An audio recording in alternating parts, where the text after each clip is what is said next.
Colpaccio della Fortitudo Moncada Agrigento, lotta, suda e vince contro la capolista Tortona. Sulla carta un match quasi proibitivo che i biancoazzurri portano via con grinta, orgoglio e determinazione. Il risultato finale premia i biancoazzurri che si sono imposti con il punteggio di 85-88. La Fortitudo sul parquet priva di Paolo Rotondo schiera al suo posto Tommaso Guariglia. Primo periodo di gioco tutto in attacco per entrambe le squadre, punteggi alti e difese che subiscono l'irruenza offensiva. Agrigento subisce ma Tortona non scappa via grazie ai canestri di Marco Evangelisti, prova maiuscola quella del capitano biancoazzurro supportato da Penny Williams e Lorenzo Ambrosin.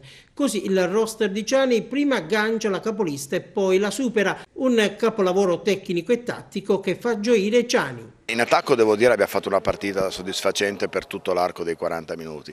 Difensivamente nella prima parte siamo mancati come attenzione, come intensità su alcuni aspetti del gioco, cosa che invece abbiamo ritrovato nei secondi 20 minuti, subendo 30 punti in 20 minuti.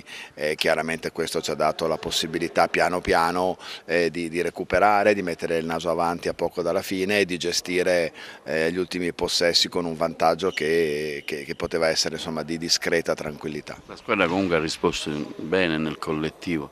La squadra ha fatto una grande prestazione sotto il profilo della mentalità, della voglia, dell'atteggiamento, proprio dell'energia per conquistare questa vittoria e anche, devo dire, sotto il profilo della capacità di attuare, di mettere in pratica delle cose anche in maniera istantanea.